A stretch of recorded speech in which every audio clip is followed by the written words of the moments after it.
If you saw a 25-year-old woman who'd never had a bank account, never driven alone, never even chosen her own clothes, what would you think? Broken? Helpless? That's exactly what my parents counted on everyone thinking at my birthday party. They'd spent decades crafting the perfect illusion of a dependent daughter who needed their constant protection. The relatives nodded sympathetically when Mom explained, again, how I was too fragile for the real world. But as I stood there in the dress they'd chosen, surrounded by the guests they'd invited, eating the cake they'd ordered, I knew something they didn't. In my backpack sat 10 years of patience, $36,500 in carefully hidden cash, and a one-way ticket to freedom. My name is Penny Irving, and if you're watching this, please subscribe and let me know where you're watching from. This is the story of how I escaped my parents' prison without them ever seeing it coming. Every morning at 7 a.m. sharp, my bedroom door would open. Not knock and open, just open. Mom would stand there with that same practiced smile, holding a cup of herbal tea she'd chosen for me. "Good morning, sunshine," she'd say, as if I was still 5 years old instead of 25. The clothes for the day were already laid out on my chair, always modest, always in colors Mom deemed appropriate. Today's selection: a beige cardigan over a floral dress that made me look like I'd raided a retirement home's lost and found. I'd learned long ago not to argue. The one time I'd bought a red blouse with my weekly allowance, Mom had cried for 3 hours about how I was turning rebellious and breaking her heart. My daily schedule was printed and laminated, stuck to the wall with butterfly tape. 8 a.m. Breakfast with family. 9 a.m. Online work, monitored. 12 p.m. Lunch with Mom. Every minute accounted for, every activity supervised. The laptop on my desk had more parental controls than a kindergarten computer lab. My phone, if you could call it that, had no SIM card, only Wi-Fi access that ran through Dad's network with every site filtered and logged. Social media? Blocked? Dating apps? You don't need those, sweetheart. When the time is right, we'll find you a nice boy from church. Even my bedroom window had a special lock installed for safety. Because apparently, suburban Connecticut was so dangerous that a grown woman couldn't open her own window without supervision. The strangest part? I'd accepted this for so long that it felt normal. At least that's what I let them believe. My job was the perfect prison within a prison. Dad had arranged it, of course, remote bookkeeping for his friend's accounting firm. "You're so lucky," Mom would remind me daily. "Working from home, no commute, no office drama. We've given you the perfect life." Every 2 weeks, my $1,800 paycheck would deposit directly into my parents' account.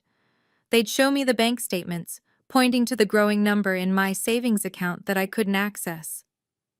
"Look how well we're managing your future," Dad would say proudly. "By the time you're married, you'll have such a nice nest egg." My weekly allowance was $20 cash, handed over every Sunday after church like I was a child getting lunch money.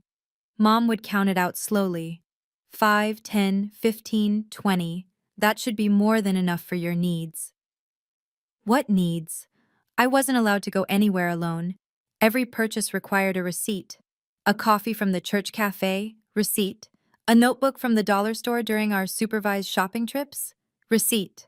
Mom kept them all in a folder labeled Penny's Expenses, like she was running some kind of forensic accounting investigation on my life. The work itself was mind-numbing, but I was good at it. Really good. My supervisor, Miss Martinez, once emailed asking if I'd like to attend a conference in Boston. Dad replied from my email account, "Thank you for the opportunity, but Penny is unable to travel due to health concerns." Health concerns. That was their favorite excuse. Anxiety, they'd tell people. Fragile constitution, needs routine and stability. The truth was, I'd never been sick a day in my adult life. But sick was easier to explain than "we keep our daughter prisoner." Friends were a luxury I couldn't afford, literally and figuratively. The few I'd had during homeschooling had gradually disappeared, confused by the endless excuses. "Penny can't come to your wedding, she's not feeling well." "Penny won't make it to the reunion, family obligations." The mailbox might as well have been in another country. Dad collected the mail daily, sorting through it at the kitchen table while I watched from across the room. Birthday cards from distant relatives were opened, read aloud, and filed away. "Aunt Jennifer sent you $20, Mom would announce, tucking the bill into her wallet. "I'll add it to your savings." Phone calls were a performance art. The landline had no privacy. Mom had removed all the other handsets except the one in the kitchen. If someone called for me, she'd hover nearby, pretending to wash dishes that were already clean. "Keep it short, Penny. You know how talking too long exhausts you." The neighbors had stopped trying years ago. Mrs. Henderson next door would wave from her garden, her eyes full of questions she never asked. Once, she'd invited me for tea while Mom was at her book club. "I'm not allowed," I'd said simply. She'd never asked again, but sometimes I caught her watching our house with a worried expression. Dating was so far off the table it wasn't even in the same room.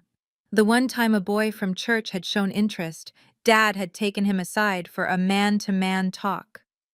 The boy never spoke to me again. "He wasn't right for you," Mom had said, patting my hand. "When God wants you to have a husband, He'll send the perfect one." The perfect one, apparently, would have to get past the fortress they'd built around me first. The grocery store changed everything. It was 10 years ago.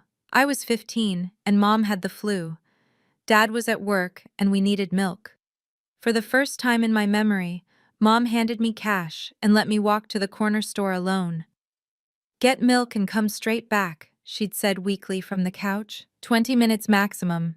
Those 20 minutes of freedom hit me like a drug. The cashier gave me change from the $20 bill, 13.50 salads. I stood there, staring at the money in my hand, and made a decision that would change my life. I pocketed $10 and bought a pack of gum to make the change look smaller. "Where's the receipt?" Mom asked when I got home. My heart hammered as I handed it over. She barely glanced at it, too sick to do her usual forensic analysis. "Good girl, put the change on the counter." $3 and change clinked onto the counter. She never asked about the rest. That night, I lay awake planning. If I could take $10 here and there from grocery money, claim prices had gone up, keep the difference. The math was intoxicating. $10 a week would be $520 a year. 5,200 in 10 years. If I could manage more. I found the perfect hiding spot by accident. An old tampon box in the back of my closet. Dad would never look there, and Mom hadn't checked my closet in years, trusting that I kept it organized like she'd taught me. The first $100 took 2 months to save. I wrapped it in tissue paper, my hands shaking with fear and excitement. This wasn't just money. This was possibility. This was hope. This was my secret rebellion, one $10 bill at a time. Understanding your captors doesn't make the cage any less real, but their stories explain the lock on my life, even if they didn't excuse it. Mom's childhood was a masterclass in abandonment. Her parents had divorced when she was 7, and she'd ping-ponged between houses until neither wanted her anymore. By 15, she was living with an aunt who barely remembered to feed her. I promised myself, she'd tell me while brushing my hair, my daughter would never feel unwanted, never feel unsafe, never feel alone. She'd kept that promise with a vengeance. Dad's story was simpler, but no less scarring. He'd trusted a business partner in his 20s, signed papers without reading them, and lost everything. The man had been his best friend since childhood. "Trust is a luxury we can't afford," he'd say, reviewing my receipts. "The world is full of people waiting to take advantage, but family protects each other." Their marriage was built on this shared fortress mentality. They'd found each other at a support group for people who'd been betrayed, and their love grew from mutual paranoia. Together, they'd created a world where nothing could hurt them, or me, ever again. "We're not like other families," Mom would say proudly. "We don't let the world corrupt us, we keep each other safe." Safe. That word had become my cage. Safe from friends who might betray me. Safe from boys who might hurt me. Safe from experiences that might change me. safe from any life at all. They genuinely believed they were giving me a gift. Every locked door, every monitored conversation, every controlled dollar, all of it wrapped in love and tied with fear. The perfect prison is the one where the guards think they're saviors. 3 months before my 25th birthday, Mom made the announcement that would seal their fate. "We're throwing you a proper birthday party," she declared over breakfast. "25 is a milestone. We'll invite everyone, family, neighbors, Dad's colleagues. Show them what a wonderful young woman you've become." Dad nodded enthusiastically. "About 30 people. We'll have it catered. Spare no expense for our princess." I kept my face carefully neutral, but inside my mind was racing. 30 witnesses. All those people who'd been told for years about my anxiety, my fragility, my need for protection. They'd all be there to see the truth. "That sounds nice," I said, spreading butter on my toast with steady hands. "Can I help plan it?" Mom laughed. "Oh, sweetie, you know planning stresses you out. We'll handle everything.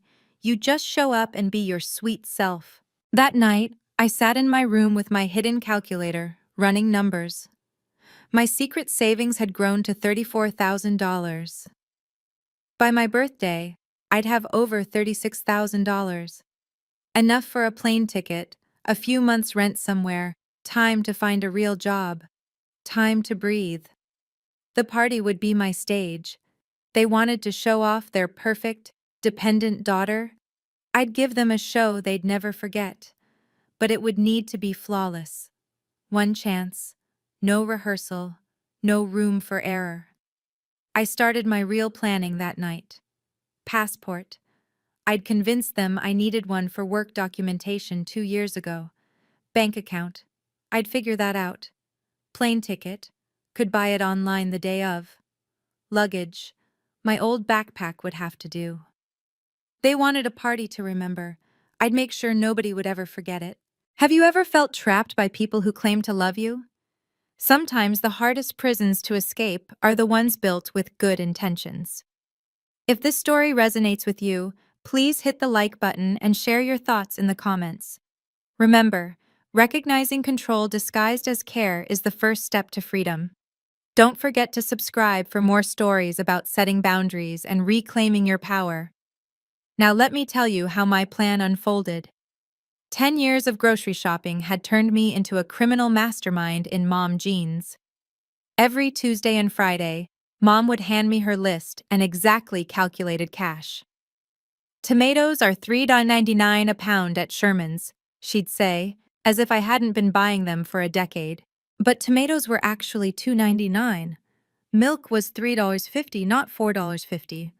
The organic eggs she insisted on?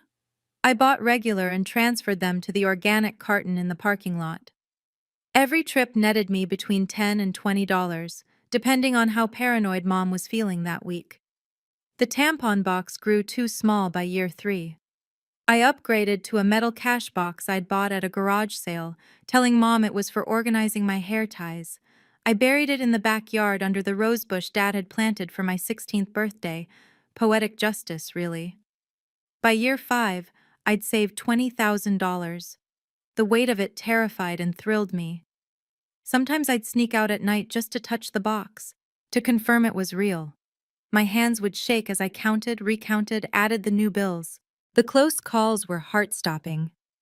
Once, Mom decided to deep clean my closet. I distracted her by accidentally spilling coffee on Dad's tax documents. The resulting panic bought me enough time to move the money.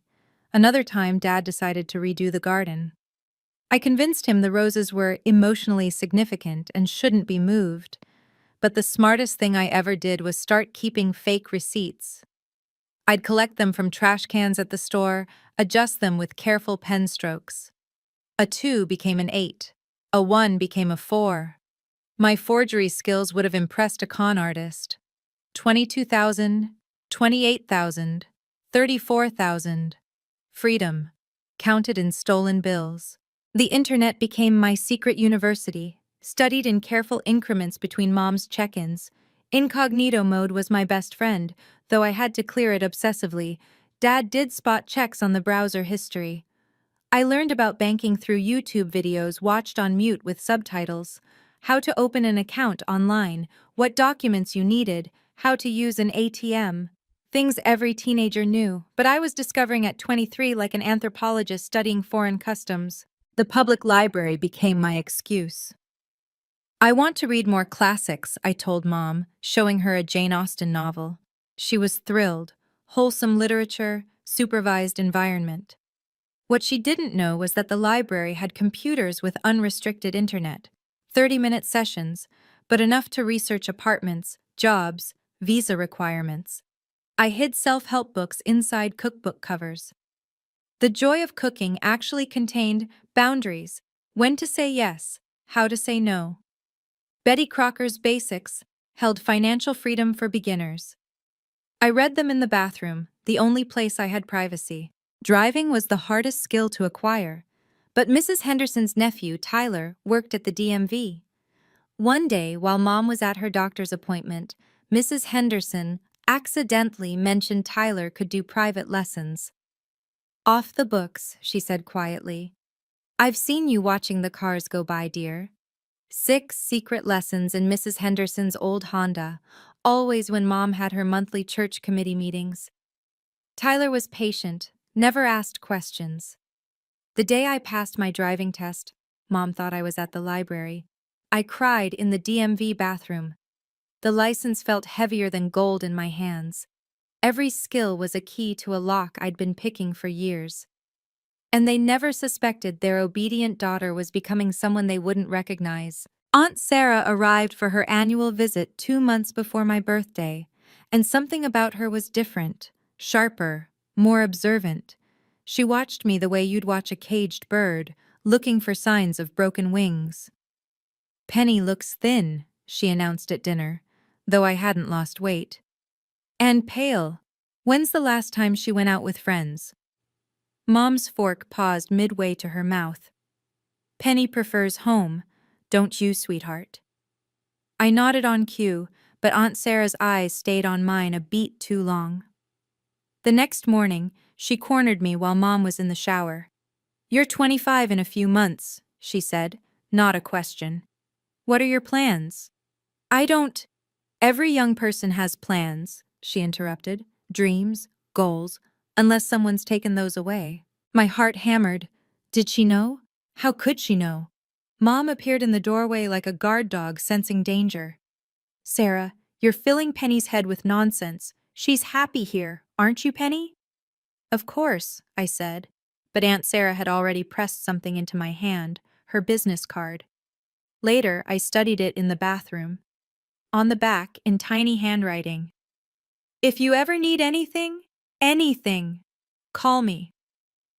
A phone number I didn't recognize was written below. Not her usual one. I hid the card in my tampon box with the money. It felt like holding dynamite. At dinner, Aunt Sarah kept pushing. 25 is a perfect age to travel. See the world. Maybe Penny could visit me in Chicago?" "Penny doesn't travel well," Dad said firmly. "You know about her anxiety." "Funny," Aunt Sarah said, sipping her wine. "She doesn't look anxious to me. She looks trapped." The silence that followed could have choked someone. Aunt Sarah's visit triggered a security crackdown that would have impressed a maximum security prison. The day after she left, Dad installed cameras.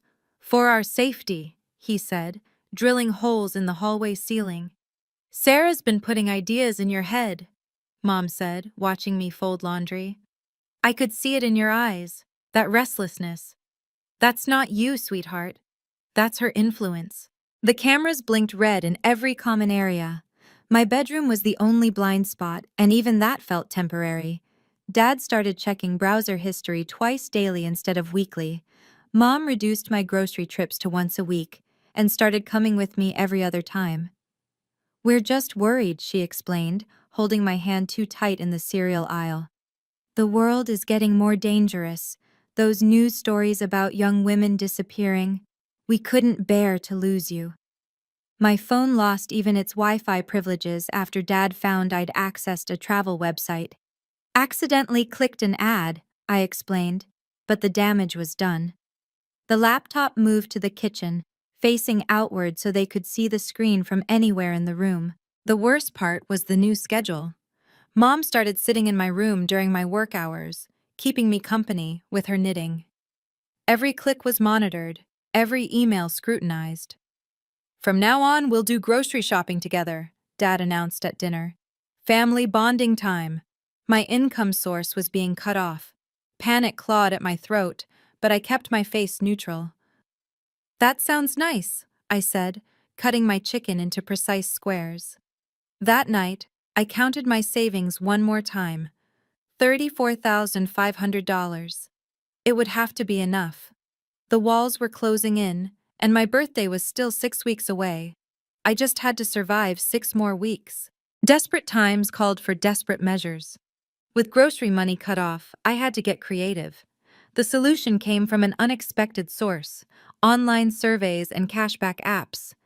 During my monitored work hours, I'd have multiple browser tabs open. While Mom knitted beside me, thinking I was doing spreadsheets, I was actually completing paid surveys in a minimized window. $3 here, $5 there.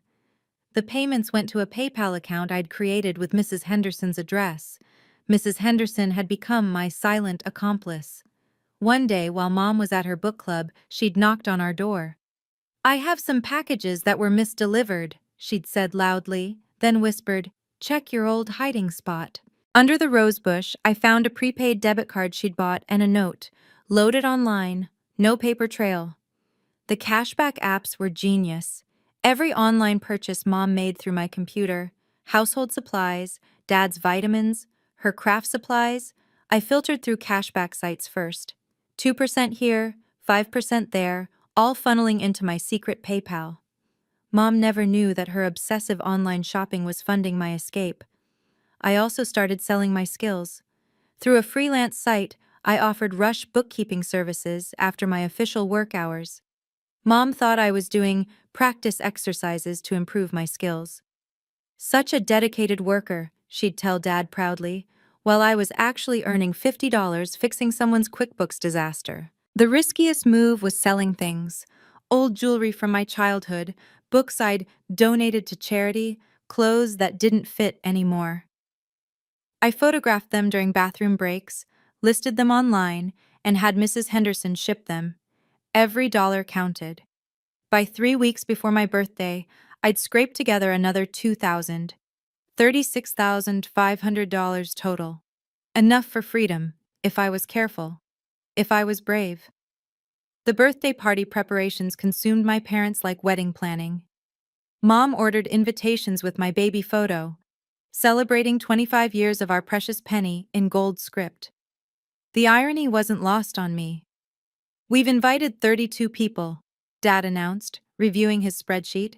"Family, neighbors, my colleagues, Mom's book club, everyone who matters, everyone who'd witness what came next." Mom dragged me to pick out a dress, though pick out meant watching her choose between two equally infantilizing options. She selected a pink monstrosity with ruffles and a Peter Pan collar. "You'll look like an angel," she cooed. They made me practice a speech. "I want to thank my parents for 25 years of love and protection," I recited while Mom recorded on her phone. "Without them, I'd be lost in this scary world." Meanwhile, I was finalizing my real plans. The plane ticket to Paris, purchased during a bathroom break using Mrs. Henderson's Wi-Fi from my phone. Departure, 8 p.m. on my birthday. The party was at 2 p.m. Plenty of time. I'd withdrawn my money in increments from various ATMs during my secret driving lessons with Tyler. The cash was packed in a hidden compartment of my old backpack, along with my passport and a change of clothes. The email to my parents, scheduled to send at 7 p.m. after I'd be through security. Not cruel, just honest. Explaining that love shouldn't feel like prison, that protection shouldn't mean suffocation. "You seem nervous about the party," Mom noticed, finding me staring out my window. "Just excited," I lied, watching a plane trace across the sky. "Don't worry," she said, kissing my forehead. "We'll be right there with you, we always are." Not for much longer, I thought. Not for much longer. Sleep was impossible. I lay in bed, fully dressed under my covers, listening to the house settle into its familiar nighttime rhythm. Dad's snoring from down the hall, Mom's white noise machine, the grandfather clock chiming every hour, counting down to freedom. At 2 a.m., I crept to my desk and read the letter I'd written one more time. Dear Mom and Dad, by the time you read this, I'll be gone. Not because I don't love you, but because I do. Love shouldn't feel like drowning. Protection shouldn't feel like prison. You taught me to be careful, to plan, to save. I learned those lessons well. Maybe too well. I know you're afraid of the world because it hurt you, but you can't heal your wounds by inflicting new ones on me. I forgive you. I hope someday you can forgive me too. Your daughter, not your prisoner, Penny. I sealed it, wrote their names on the envelope. It would stay in my desk drawer. They'd find it eventually. My backpack was ready, hidden behind my winter coats. Passport, money, ticket confirmation on my phone, Mrs. Henderson's emergency contact, Aunt Sarah's secret number. Everything I needed to start over. I thought about tomorrow's party. Mom's face when I stood up to speak. Dad's expression when he realized their careful control had created not dependence, but determination. The guests' reactions when the truth came out. Part of me felt guilty. They'd be humiliated, heartbroken. But I thought about Mrs. Henderson's words from earlier that week. Honey, setting yourself on fire to keep others warm isn't love. It's sacrifice, and you've sacrificed enough. The clock chimed 4 a.m. In 10 hours, the party would start. In 6 hours, I'd begin my last day as their prisoner. The party unfolded like a perfectly choreographed play. Mom had outdone herself. Pink balloons everywhere, a 3-tiered cake, catered finger foods that cost more than most people's rent. I stood in my ridiculous pink dress, greeting guests like a wind-up doll. Penny looks wonderful, Dad's colleague remarked. You must be so proud. She's our whole world, Mom replied, arm locked through mine. We don't know what we'd do without her. You're about to find out, I thought, smiling sweetly. Aunt Sarah arrived fashionably late, her eyes immediately finding mine. She took in the dress, the hovering parents, the way I stood like a mannequin, and her jaw tightened. When she hugged me, she whispered, Whatever you're planning, I'm here. My backpack sat innocuously by the coat closet, looking like any other guest's bag. Inside, my entire future. Mrs. Henderson brought her famous potato salad and a card. For the birthday girl, she said loudly, then softer. You've got this, dear. As guests mingled, Mom pulled me from group to group. Penny's never been on a plane, she told her book club. Can you imagine? She's such a homebody. Penny doesn't drive, Dad informed his colleagues. No need when we take her everywhere. She's thinking about marriage soon, Mom lied to the relatives. We've been talking to Pastor Brown about introducing her to his nephew. Each lie stacked like kindling. Soon, I'd light the match. Speech time, Dad announced, clinking his glass. The room quieted, 32 faces turning toward us. Mom beamed, video recording on her phone. Penny's prepared something special. I stood, my legs surprisingly steady, picked up my backpack, slung it over one shoulder. Mom's smile flickered, confused. Thank you all for coming, I began. I have something important to say. 25 years ago, my parents made a promise, I began, my voice carrying across the silent room. They promised to protect me from a world that had hurt them. They've kept that promise with incredible dedication. Mom nodded approvingly, still recording. Dad stood taller, proud. They taught me so many things. Patience, waiting for the right moment, observation, noticing every detail, planning, thinking 10 steps ahead. I paused, meeting Aunt Sarah's eyes. And most importantly, they taught me that sometimes love can become a cage. The room shifted uncomfortably. Mom's smile froze. For 25 years, I've never had a bank account, never driven alone, never chosen my own clothes, my own food, my own friends. My voice stayed calm, factual. My paychecks go to their account. My mail gets screened. My internet is monitored. Cameras watch me in my own home. Penny, Dad warned, stepping forward. You're confused. Your anxiety. I don't have anxiety, Dad. You have anxiety about losing control. I pulled out my driver's license. I learned to drive in secret, passed my test 3 months ago. Gasps rippled through the room. Mom's phone shook in her hand. Every grocery trip for 10 years I saved money. $10 here, 20 there. Mom, remember when tomatoes cost $5 a pound? They were actually $3. The organic eggs you love? I bought regular. Her face went white. You stole from us? I saved my own money that you never let me access. I remained steady, factual. Money I earned but couldn't touch. Money that was mine. The relatives started murmuring. Mrs. Henderson stood straighter, chin raised. Aunt Sarah moved closer to me, protective. And today, I continued, I'm using that money to leave. You can't leave, Mom laughed, but it sounded hollow.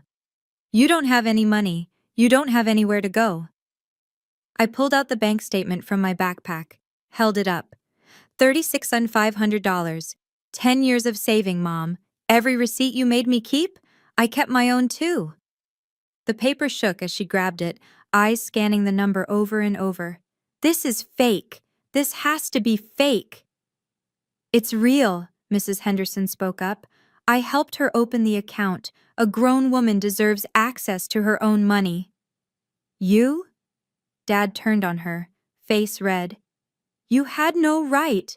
She had every right, Aunt Sarah interrupted. You've kept this girl prisoner. We've all watched it happen, too polite to say anything. Well, I'm done being polite. Mom's legs gave out. She sank into a chair, still staring at the statement. But you can't. You don't know how to. You'll get hurt out there. Maybe, I admitted. But that's my choice to make. My risk to take. My life to live. I pulled out the plane ticket. My flight leaves at 8 p.m., Paris. I've always wanted to see the Eiffel Tower, but you said travel was too dangerous. Paris? Dad's voice cracked. You can't go to Paris alone. You don't speak French. You've never even been to the airport. Then I'll learn, like I learned everything else, in secret, in spite of you. The room had divided into camps. The younger relatives looked impressed. The older ones seemed scandalized. Mom's book club whispered among themselves. This is insane, someone said. This is overdue, Aunt Sarah countered. Mom looked up at me, tears streaming. We were protecting you. You were protecting yourselves, I said gently, from your own fears. You won't survive a week. Dad's voice turned cold. You can't even cook a proper meal. Then I'll eat sandwiches. You don't know how to navigate a city. Google Maps exists, Dad. What about your job? Your health insurance? I've already lined up remote work, real employers who'll pay me directly. As for insurance, I'll figure it out like millions of other people do. Mom stood up suddenly, desperate. What if something happens? What if you get sick, get robbed, get... She couldn't finish. Then I'll handle it. Like an adult, which is what I am, despite how you've tried to keep me a child. She rushed forward, grabbed my arms. Please, Penny, don't do this. Not like this, not in front of everyone. You chose the audience, Mom. You wanted everyone to see your perfect, dependent daughter. Well, here I am, independent, imperfect, real. If you walk out that door, Dad threatened, don't bother coming back. The room erupted. You can't say that, Aunt Sarah shouted. She's your daughter. A daughter doesn't betray her parents, he shot back. Parents don't imprison their children, Mrs. Henderson said quietly, but everyone heard. I pulled free from Mom's grip, shouldered my backpack properly. I'm not betraying you. I'm saving myself. And maybe, eventually, I'm saving you too, from the fear that's eating you alive. Pastor Brown cleared his throat. Perhaps we should all calm down. With respect, Pastor, I interrupted. I've been calm for 25 years. Today, I get to be free. Mom made one last attempt, pulling out her phone. Look! Look at all the missing persons cases, the dangers, the statistics. Mom, I said firmly. I'm not missing, I'm finding myself. This moment changed everything, not just for me, but for everyone watching. Sometimes the biggest act of love is refusing to be controlled by it. If you've ever had to choose between family harmony and personal freedom, you know how heavy this decision weighs. Please share your story in the comments below. Like this video if you believe everyone deserves the right to choose their own path. Let's continue. I pulled out my passport, held it up like a shield. My flight leaves in 3 hours. We won't drive you, Dad said flatly. I'll take her, Mrs. Henderson announced. I've been waiting to do something useful for this girl for 10 years. Me too, Aunt Sarah added. I'll follow in my car. Mom collapsed back into her chair, sobbing. You planned this, all of you. You turned our daughter against us. No, Margaret, Aunt Sarah said firmly. You turned your daughter into a prisoner. She turned herself into an escape artist. Tyler, Mrs. Henderson's nephew, raised his hand from the back. I taught her to drive, and she was the best student I ever had. Careful, thorough, determined. More voices joined in. Dad's colleague. Maybe it's time to let go. Mom's book club friend. 25 is old enough to make choices. The room had chosen sides, and for the first time in my life, more people stood with me than with them. Mom's theatrical faint was perfectly timed. She swayed, hand to forehead, and collapsed into Dad's arms. But I'd seen this performance before, the Christmas I'd asked to go to college, the time I'd wanted to join a book club, every moment I'd shown a spark of independence. Someone call 911, Dad shouted, though we all knew she was fine. She needs air, I said calmly. And water. She'll come around in about 30 seconds. She always does. Sure enough, Mom's eyes fluttered open right on schedule, finding the audience she'd expected. But instead of sympathy, she met skepticism. Margaret, stop it, Aunt Sarah said bluntly.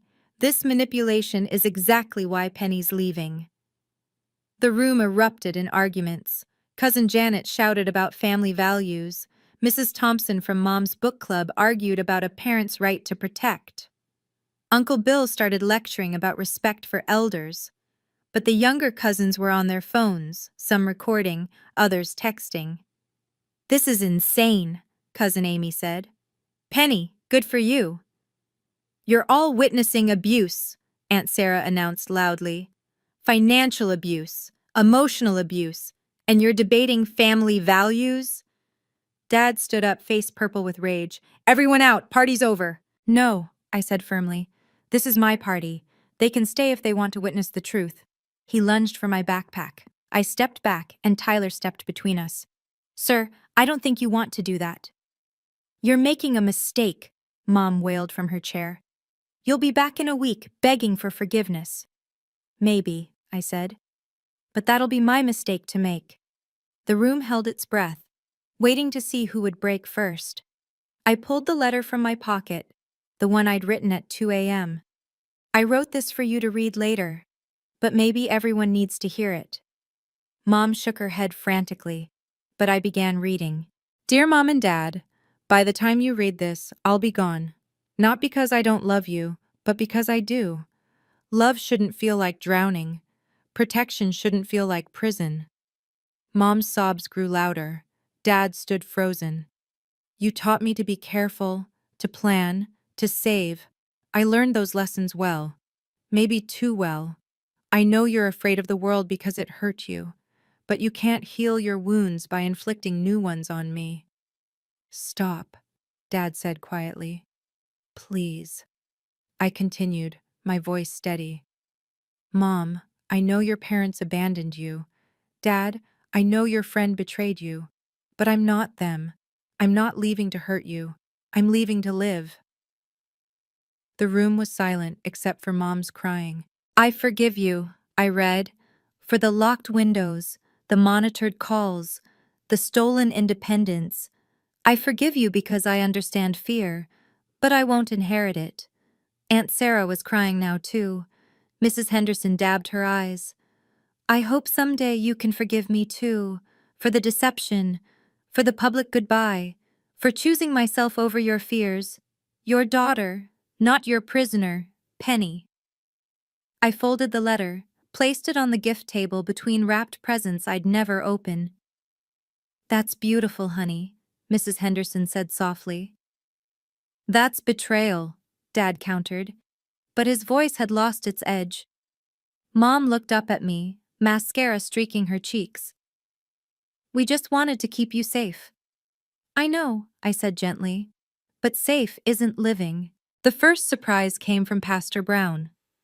Robert, Margaret, he said gently, perhaps God's plan for Penny is bigger than your fears. Mom gaped at him. You're supposed to support family unity. I support healthy families, he corrected. What I've witnessed here isn't healthy. Then Dad's colleague, Mr. Chen, actually Mr. Smith, spoke up. I've wondered for years why Penny never came to company picnics. Now I know. Robert, you've imprisoned your daughter. You don't understand, Dad protested. The world. I have 3 daughters, Mr. Smith interrupted. They've all traveled, worked, lived. Yes, they've been hurt. They've also thrived. That's life. Mrs. Henderson pulled out her phone. I've documented things over the years. Photos of Penny watching from windows while other kids played. The delivery logs showing she never left the house. The way you answered for her at every interaction. You spied on us? Mom gasped. I watched a girl grow up in captivity and said nothing for too long. That's my guilt to bear. Cousin Amy stood up. I'm posting this. People need to know this happens. Don't you dare, Dad threatened. Or what? You'll lock her up too? Amy was already typing. Aunt Sarah pulled out an envelope. Penny, I've been saving too, for when you were ready. She pressed it into my hands. $3,000. Use it well. Sarah, Mom cried, you're my sister. Which is why I'm helping your daughter escape the prison you built. More envelopes appeared. Mrs. Henderson, Tyler. Even Pastor Brown slipped me a card. My nephew runs a hostel in Paris. His number's inside. The rebellion was complete.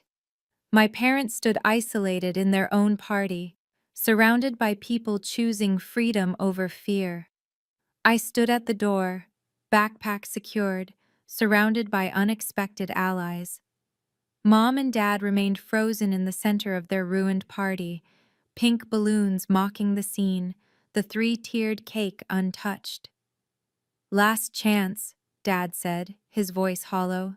Stay, and we'll forget this happened. That's the problem, Dad. You want to forget everything that doesn't fit your script. Mom made one final attempt, rushing forward. What about your things, your clothes, your books? Keep them. They were never mine anyway. You chose them all. She grabbed my hand, her grip desperate. Please, baby, please don't leave me. For a moment, I saw her not as my captor, but as the abandoned 7-year-old she'd never stopped being. Mom, I'm not leaving you. I'm leaving the prison. There's a difference. We won't support you, Dad said. Not 1 penny. I almost laughed at the irony. Dad, I've been supporting myself in secret for 10 years. I don't need your money. I need my freedom. Aunt Sarah stepped forward. They'll always have my support, Robert. The support you should be giving. Mrs. Henderson jingled her car keys. Ready, dear? I took one last look at the house I'd grown up in. Every corner held a memory, most of them involving locked doors and monitored moments. But there were good times too, before the fear consumed them completely. I'll email when I land, I offered. If you want to stay in touch, it'll be on my terms. Mom's legs gave out for real this time. Dad caught her, and for once, they looked their age, 2 terrified people who'd built their entire world around controlling mine. Goodbye, I said, and walked out the door. The airport overwhelmed me. After 25 years in a controlled environment, the chaos was intoxicating. People rushing everywhere, announcements in multiple languages, freedom in motion. Mrs. Henderson hugged me at the security checkpoint. I'm proud of you, honey. Should have helped sooner. You helped when it mattered, I assured her. Aunt Sarah handed me a new phone. Prepaid. Your parents can't track it. My number's already in there. Why? I asked. Why help me against your own sister? Because I watched Margaret turn from a scared little girl into a controlling woman. I watched her fear poison everything, and I refused to watch it destroy you too. Check-in was surreal. The agent smiled at me, a stranger who didn't know my history, didn't see me as fragile or broken, just another traveler. First time to Paris? She asked. First time anywhere, I admitted. How exciting. Window or aisle? A choice, my choice. Window, please. Security was nerve-wracking. I'd researched it online, but doing it was different. Shoes off, laptop out, arms up for the scanner. Each step felt like shedding another layer of my old life. Sitting at the gate, I turned on the phone Aunt Sarah gave me. 47 missed calls on my old phone, which I'd left turned off. I typed out a simple text to the new number Aunt Sarah had given my parents. I'm safe. I'm okay. I love you both. But I need to learn who I am without you defining me. Please respect that. Then I turned it off. For the first time in my life, I was unreachable, unmonitored, uncontrolled. The boarding announcement came in English and French.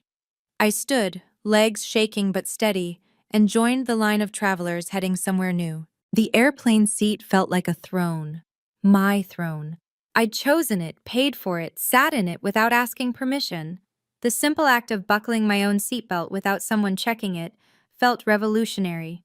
Nervous? The woman beside me asked, noticing my death grip on the armrest. Terrified, I admitted. But in the best way, she smiled. First time flying? First time everything. As the plane pushed back from the gate, I watched my reflection in the window. 25 years old and finally beginning. The safety demonstration started. In case of emergency, secure your own oxygen mask before helping others. The irony wasn't lost on me. I'd been suffocating for years, trying to breathe through my parents' fears. Takeoff pressed me back into my seat. Below, Connecticut shrank into miniature, my whole world becoming just a small patch of a vast country I'd never explored. Somewhere down there, my parents were probably calling relatives, spinning the story, playing victims. The woman beside me pulled out her book. So what brings you to Paris? Freedom, I said simply. She laughed. Bad breakup? Something like that. I thought about the birthday cake melting in the afternoon sun, the pink decorations drooping, the guests gossiping over untouched finger foods. By now, the story would be spreading through social media, through church, through Dad's workplace.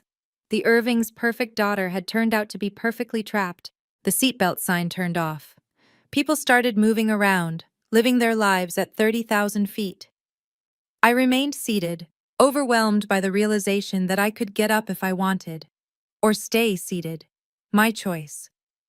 For the first time in 25 years, every single decision for the next 8 hours would be mine. Somewhere over the Atlantic, I finally let myself think about them, really think, beyond the anger and hurt. Mom's parents had divorced when she was 7. She'd told me the story countless times, how her mother dropped her at her father's with a suitcase, how her father brought her back the next week, back and forth, until neither wanted the responsibility.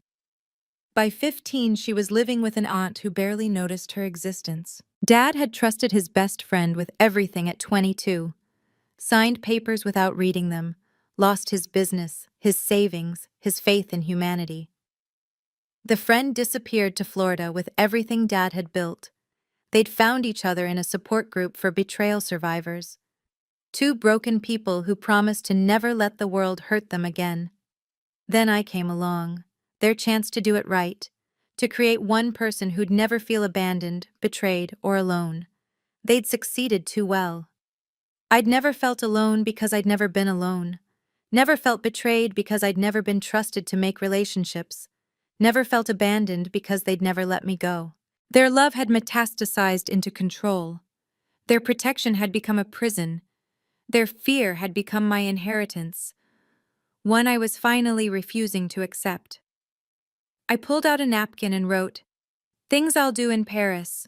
1. Get lost. 2. Eat alone in a restaurant. 3. Make a mistake. 4. Fix it myself. 5. Choose wrong. 6. Choose again. 7. Trust someone. 8. Maybe get hurt. 9. Survive it. 10. Live." The woman beside me glanced over. "Good list." 25 years in the making, I replied. I folded the napkin carefully. My first declaration of independence, written at cruising altitude, flying toward a future I couldn't predict or control. And that was perfectly fine. Charles de Gaulle. Airport was a beautiful chaos. Signs in French I couldn't read, announcements I couldn't understand, and not a single person telling me where to go or what to do. Paradise. Immigration was my first real test. The officer looked at my passport, then at me. "Purpose of visit?" "Tourism," I said, though it felt bigger than that. "And starting over." He smiled slightly, stamped my passport. "Bienvenue à Paris, mademoiselle." Welcome to Paris. Welcome to life. The baggage claim was overwhelming. I stood there, one backpack on my shoulder, watching families reunite and business travelers rush past. I had no one waiting, no one expecting me, no one watching. The freedom was dizzying. The taxi line stretched forever. I'd researched this online, but reality was different.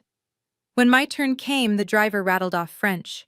I showed him my phone with the hostel address. "English?" I asked hopefully. "Un peu," he said. "A little." The ride into Paris was a fever dream. Buildings older than my country, people living their lives in a language I didn't speak. The Eiffel Tower appearing suddenly between buildings like a promise kept. At the hostel, the receptionist spoke English with a thick accent. "First time in Paris?" "First time anywhere," I said, the phrase becoming my motto. "Ah, then you must be very brave or very foolish." "Maybe both." She handed me a key. "Room 304, you share with 3 others. Breakfast is included. The metro station is 2 blocks east. And mademoiselle? The best way to see Paris is to get lost." I climbed the narrow stairs, each step taking me further from who I'd been. Room 304 was small, basic, perfect. I set down my backpack and looked out the window at a city that didn't know my history. Freedom, I learned, came with a learning curve. The metro map looked like colorful spaghetti. I got on the wrong train 3 times my first day, ending up in neighborhoods I couldn't pronounce. But each mistake was mine to make, each correction mine to figure out. My roommates were a revelation. Emma from Australia, backpacking for a year. Yuki from Japan, studying French. Maria from Brazil, working illegally in a cafe. They treated me like any other traveler, not a fragile thing to be protected. "You've really never traveled before?" Emma asked, watching me struggle with the shared kitchen. My parents were protective. Shit, mine threw me out at 18 and said figure it out. She showed me how to use the hot plate. Both extremes suck, yeah? I burned my first meal, undercooked my second. By the third, I managed edible pasta. Maria laughed. "You'll survive, Americana." Finding work was easier than expected. My bookkeeping skills were universal, and remote work didn't care where I was physically located. Within a week, I had 3 clients and enough income to extend my stay. But the real victory was smaller. Walking to a cafe alone. Ordering in broken French. Sitting by the Seine with a book, no one knowing where I was. Each tiny freedom felt monumental. One evening I calculated. In 10 days, I'd made more independent decisions than in 25 years. Chosen 12 meals. Gotten lost 7 times. Had 4 conversations with strangers. Made 3 friends. Solved countless small problems, without calling anyone for permission. My parents would be horrified. They'd see danger in every interaction, disaster in every choice. But all I saw was life, finally beginning. 2 weeks into my Paris life, I finally opened my email. 247 messages from Mom, 89 from Dad, 15 from Aunt Sarah, 1 from Mrs. Henderson. I started with Mrs. Henderson. Honey, your parents are a mess, but they're surviving. The whole town's talking. Some think you're brave, others think you're cruel. I think you're finally free. Stay strong. Aunt Sarah's were updates. They've started therapy. Your mom joined a support group. Your dad asked me if you're eating enough. They're starting to understand slowly. I couldn't face my parents' emails yet. Instead, I composed one of my own. Mom and Dad, I'm safe. I'm eating 3 meals a day, cooking them myself. Badly, but improving. I have a job, a place to live, and something I never had before. Peace. I don't hate you. I understand you were scared, but your fear became my cage, and I had to break free to breathe. I'm attaching a photo from the Eiffel Tower. That's me, smiling, alone, alive. Love, Penny. The response came within minutes. Mom, thank God you're okay. Please come home. We'll change. We'll give you space. Your room is exactly how you left it. That last line said everything. My room was exactly how I left it, waiting for their prisoner to return. Dad's email was shorter. Your mother cries every day. This is killing her. The guilt hit hard, but Maria, reading over my shoulder, said, That's manipulation, not love. I sent one more email. I need 6 months. No contact except emergencies. Please respect this boundary. Then I closed the laptop and went for a walk along the Seine, practicing the art of not feeling responsible for their fears. 6 months later, I sat in a Parisian cafe, video calling my parents for the first time. They looked older, smaller, like the house behind them had shrunk too. You look... Mom paused, searching for words. Different. Older. I look like myself, I corrected gently. Are you coming home? Dad asked, though his voice held less demand than before. I am home. Paris is home now. I have a job, an apartment, friends. I even have a boyfriend. Pierre, he teaches English. I watched them flinch at each revelation of my independent life. We've been in therapy, Mom admitted. Dr. Mills says we confused love with control. That's a good start, I said. Your Aunt Sarah visits, Dad added. She shows us your Instagram posts. You look happy. I am happy, and scared sometimes, and lost sometimes. But it's all mine to feel. Mom started crying. We just wanted to protect you. I know, but you can't protect someone from life itself. Will you visit? She asked. For Christmas? I thought about it. Maybe, but I'd stay in a hotel, and I'd have my return ticket. Those are my boundaries. They nodded, accepting terms they once would have found unthinkable. I love you both, I said, meaning it. But I love myself too, and that person needs to live her own life, make her own mistakes, find her own way. We're learning, Dad said quietly. Slowly, but we're learning. After we hung up, I walked to my favorite spot by the Seine. The city lights reflected on the water, and I thought about cages, how they're often built with love, locked with fear, and can only be opened from the inside. I was finally, truly free. Freedom isn't free. It costs courage, planning, and sometimes relationships. But living authentically is worth every sacrifice. If my story inspired you to examine your own boundaries, please subscribe and hit the notification bell. Share this with someone who needs to hear that escape is possible. Comment below. What boundaries do you wish you'd set sooner? Remember, it's never too late to choose yourself. Thank you for listening to my journey.